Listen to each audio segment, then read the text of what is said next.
चेतन सूद का आप सबको सादर नमस्कार दोस्तों। तो दोस्तों आज हम केतु खाना नंबर 2 के बारे में विस्तार से चर्चा करेंगे। लेकिन इस चर्चा को शुरू करने से पहले मैं एक चीज़ अपने श्रोताओं से कहना चाहूँगा कि लाल किताब में अक्सर हमने देखा है कि किसी भी ग्रह का जो फल जिस भी भाव में बताया गया है, आमतौर पर लोगों में ये धारणा पाई गई कि मेरा फलां ग्रह इस घर में बैठा है, जन्मपत्री में। किंतु लाल किताब के मुताबिक जो फलादेश बताया गया वो फलादेश मेरे जीवन पर लागू नहीं हो रहा। आप लोगों के बहुत से कमेंट्स भी मैंने पढ़े। कई लोगों ने कमेंट्स किए कि बिल्कुल ये जो फलादेश बताया गया है ये उनके जीवन पर लागू नहीं हो रहा। कोई भी ग्रह, चाहे वो बृहस्पति है, चाहे वो सूरज है, चाहे वो चंद्र है, चाहे वो शुक्र है, चाहे वो मंगल है, इसमें थोड़ी सी चूक मैं अपनी तरफ से भी मानूंगा, क्योंकि लाल किताब बेसिकली जो है वो सामुद्रिक पर आधारित है।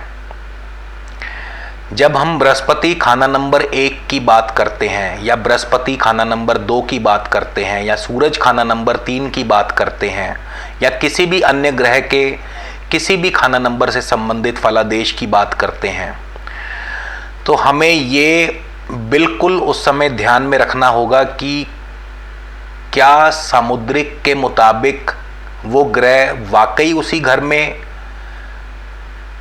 असर दे रहा है अथवा नहीं। उदाहरण के तौर पे जैसे आज हम केतु खाना नंबर 2 की बात करने जा रहे हैं, तो केतु खाना नंबर 2 में केवल और केवल तभी अपना पूर्ण रूप से फलादेश देगा जब आपकी हथेली पर, आपकी दाएं हथेली पर बृहस्पति के पर्वत के ऊपर केतु का जो त्रिशूल है या केतु का जो निशान है, जो स्पेशल सिंबल है केतु का, वो पाया जाएगा।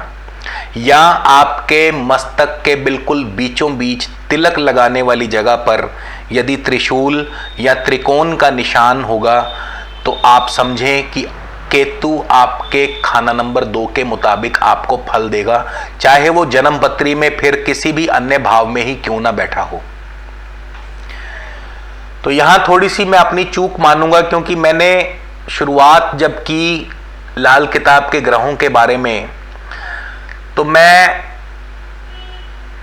ग्रहों के संबंधित रेखाओं का जिक्र मैंने नहीं किया। वो शायद इसलिए भी नहीं किया कि बहुत से लोगों को हस्तरेखा का ज्ञान नहीं है, तो जिसकी वजह से शायद मेरी बताई बात उनको ना भी समझ में आती। लेकिन अब कोशिश करूंगा कि इससे पूर्व में जो लाल किताब के फलादेश से संबंधित जितने भी मैंने वीडियोस बनाए हैं, ग्रहों के फलादेश से संबंधित, अलग अलग भावों से संबंधित, वीडियो में एडिटिंग तो अब ना हो पाएगा, लेकिन वीडियो के नीचे जो डिस्क्रिप्शन है वहां पे मैं ज़रूर कोशिश करूंगा कि प्रत्येक ग्रह से संबंधित उसकी हस्तरेखा का जिक्र ज़रूर करूं, ताकि आप लोग उसे पढ़कर ये समझ पाएं कि आपका जो ग्रह है वो क्या वाकई उस भाव से संबंधित फल देगा अथवा नहीं।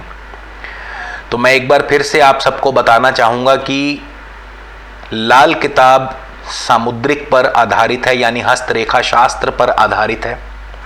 इसकी जो ओरिजिन है, इसकी जो रूट है, वो हस्तरेखा शास्त्र है। जब हम केतु खाना नंबर 2 की बात करते हैं तो यहाँ पे खाना नंबर 2 हस्तरेखा की बात की जा रही है। हथेली पर जो खाना नंबर 2 पाया जा रहा है उसकी बात की जा रही है। वो अलग बात है कि हम जन्मपत्री के मुताबिक भी उसको आपस में कोरिलेट कर लेते हैं, जो कई दफ़ा तो 100% सही बैठता है, लेकिन कई दफ़ा कई व्यक्तियों की कुंडली में ऐसा नहीं भी होता। तो आज हम केतु खाना नंबर 2 की बात करेंगे, और केतु खाना नंबर 2 में तभी अपना पूर्ण फल देगा जब आपकी हथेली पर बृहस्पति के पर्वत पर केतु का निशान, अब बृहस्पति का जो पर्वत है तर्जनी अंगुली के मूल में पाया जाता है, तो बृहस्पति के पर्वत पर केतु का निशान यानी त्रिशूल का निशान होगा, या आपके मस्तक पर तिलक लगाने वाली जगह पर त्रिकोण या त्रिशूल का निशान हो, तो केतु खाना नंबर 2 का फल देगा।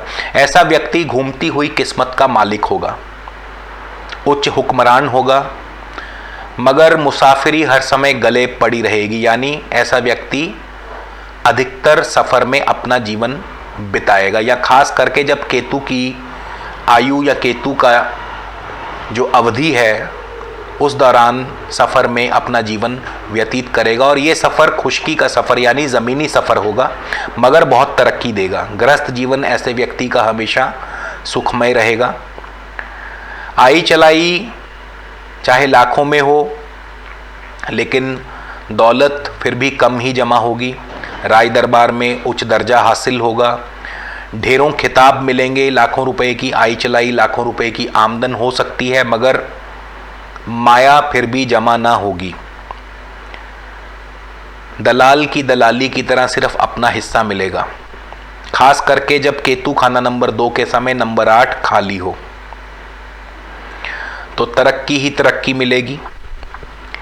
इसी के साथ केतु खाना नंबर 2 के समय यदि सूरज खाना नंबर 12 में बैठा हो, तो 24 साल की उम्र से ऐसा व्यक्ति खुद कमाई करने लग जाएगा और बारौनक जिंदगी का मालिक होगा।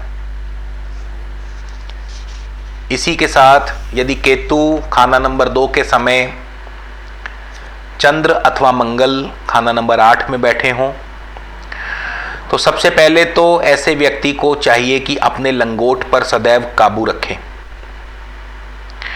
और इसके अलावा यदि चंद्र या मंगल खाना नंबर 8 में बैठे हों, तो 24वें या 28वें साल में सेहत पर शारीरिक तौर पर कष्ट होगा, तो उस समय एहतियात बरतें। केतु के किसी भी प्रकार के अशुभ असर से बचने के लिए आप रोज़ाना केसर का तिलक लगा सकते हैं। तो केतु से संबंधित खाना नंबर 2 का जो फल है वो आपको तभी मिलेगा, जैसा कि मैंने आपको बताया कि सामुद्रिक में क्या स्थिति होगी हथेली पर, उसी के मुताबिक केतु खाना नंबर 2 में अपना फल देगा। इसी के साथ आप सबसे विदा लेता हूं और ईश्वर से प्रार्थना करता हूं कि आप सब पर प्रभु की कृपा दृष्टि बनी रहे। आपसे अगले वीडियो में दोबारा फिर मुलाकात होगी, तब तक के लिए नमस्कार, धन्यवाद।